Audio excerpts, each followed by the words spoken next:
Assalamualaikum warahmatullahi wabarakatuh. Salam sejahtera bagi kita semua. Perkenalkan, nama saya Dian Permatasari, mahasiswa gelombang 2 PPG Prajabatan Universitas Jember. Saya akan merefleksikan apa yang telah saya pelajari pada mata kuliah literasi lintas materi dengan menjawab 3 pertanyaan berikut.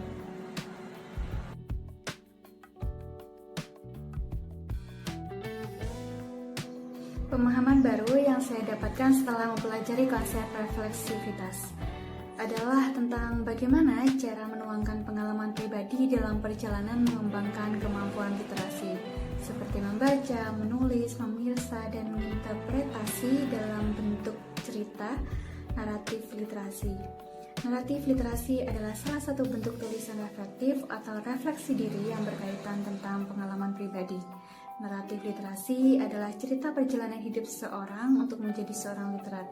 Melalui naratif literasi, kita dapat memaknai literasi di dalam pengalaman kita dan dapat menilai pengalaman, cara pandang, dan keyakinan kita tentang literasi. Literasi tidak hanya kegiatan membaca menulis, namun juga cara mengolah informasi. Apakah informasi tersebut akurat atau tidak? Sedikit cerita tentang perjalanan literasi saya. Awal mula saya mencintai literasi karena dorongan dari ibu saya. Sejak kecil, ibu saya sangat senang mengajak saya berjalan-jalan di toko buku. Toko yang paling sering didatangi adalah Gramedia Jember. Di sana kami membaca buku-buku yang tidak ada segel plastik. Jika saya tertarik dan harganya tidak mahal, ibu saya akan membelikannya. Buku pertama yang saya beli saat itu adalah buku tentang hewan, karena saya sangat suka hewan saat itu. Ketika menginjak sekolah dasar, ibu saya mulai menambah bahan bacaan saya, yang semula berisi banyak gambar, namun mulai mencari buku yang berisi banyak tulisan. Suatu hari, tukang koran langganan kami datang ke rumah menawarkan majalah anak bernama Majalah Mentari. Majalah Mentari adalah salah satu majalah anak yang berisi tentang informasi seputar artis atau penyanyi cilik yang sedang beken di masanya. Di dalamnya juga terdapat berbagai pengetahuan dunia. Ketika pertama kali membaca, saya langsung jatuh hati dengan buku ini karena isinya sangat lengkap seperti cerita pendek, komik bergambar, dan teka-teki silang. Saya pernah mendapat juara umum mengerjakan teka-teki silang dengan hadiah sebesar 500.000 dan mendapat 1 tas sekolah. Hasil dari menang TTS saya berikan kepada ibu saya. Sisanya saya buat untuk mentraktir teman-teman dekat saya. Teman saya terkagum-kagum melihat saya mampu mentraktir. Teman saya mengira saya ulang tahun saat itu. Saya jelaskan, saya bukan ulang tahun, tapi saya baru saja memenangkan lomba teka-teki silang. Sejak saat itu, teman-teman saya ikut-ikutan langganan majalah Mentari. Yang awalnya ingin ikut lomba teka-teki silang, menjadi suka membaca juga. Kemudian setelah lulus SMA, saya melanjutkan kuliah di pendidikan bahasa Inggris di Universitas Jember. Disinilah awal mula saya mulai mencintai literasi semakin berkembang. Saya bertemu dengan salah satu dosen bernama Mem Eka. Beliau adalah salah satu dosen favorit saya karena beliau sangat suka membaca dan tidak pelit ilmu. Ada banyak sekali sumber yang saya dapatkan dari Mem Eka.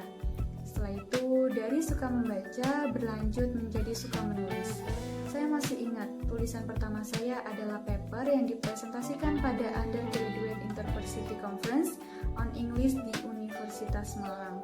Selain itu, hasil tulisan saya yang paling membanggakan yaitu hasil paper saya lolos pada International Symposium on Open Distance and Learning atau ISODAL pada tahun 2018. Kegiatan ini diadakan oleh Kemendikbud yang bekerja sama dengan Universitas Terbuka di Bali. Itulah perjalanan literasi saya.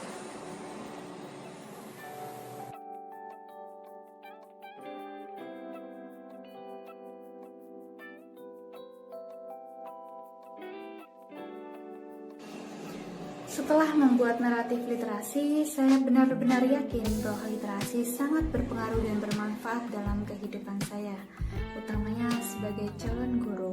Hal ini karena manfaat-manfaat literasi yang saya rasakan. Manfaat yang pertama adalah dengan literasi saya dapat membuka wawasan dan pengetahuan. Seperti peribahasa, buku adalah jendela dunia. Karena dengan membaca kita bisa memperoleh wawasan yang luas dan dengan membaca kita bisa belajar banyak hal. Membaca dapat menambah informasi baru dan ide-ide baru dalam membuat membuat tulisan. Yang kedua adalah literasi dapat melatih kita untuk menghasilkan karya. Dengan bertambahnya kosakata yang kita miliki dari kegiatan membaca, otomatis dapat membantu kita untuk dapat membuat karya tulis sendiri. Seperti artikel penelitian dan skripsi adalah bagian dari literasi. Kita belajar untuk mengolah dan mengkaji informasi hingga menemukan informasi tervalid atau akurat. Manfaat yang ketiga adalah literasi sebagai rekreasi atau refreshing, atau istilah sekarang adalah healing. Bagi saya, manfaat literasi tidak hanya membuat saya menghasilkan karya, tapi saya juga sekalian bisa jalan-jalan ke Malang dan ke Bali seperti apa yang saya ceritakan di perjalanan literasi saya.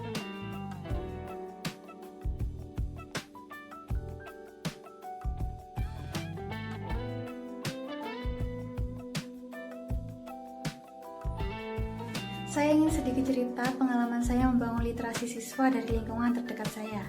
Saya kebetulan memiliki les-lesan kecil yang kurang lebih sudah 1 tahun berjalan.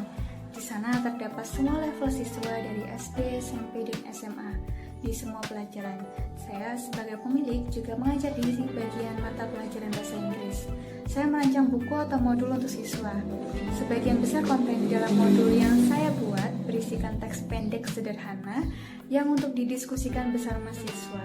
Hal ini saya lakukan berawal dari teks yang mereka dapatkan di sekolah sangat panjang, membuat mereka malas membaca, sehingga saya berinisiatif untuk membuat buku atau modul untuk siswa.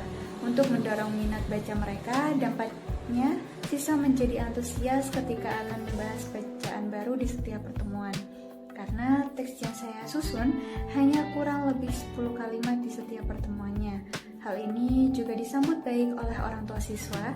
Tanpa saya minta orang tua siswa dari SD memberikan saya banyak buku bacaan bahasa Inggris yang terdapat terjemahan bahasa Indonesia.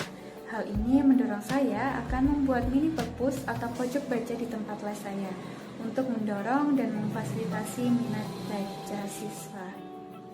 Itulah hasil refleksi dari mata kuliah ini.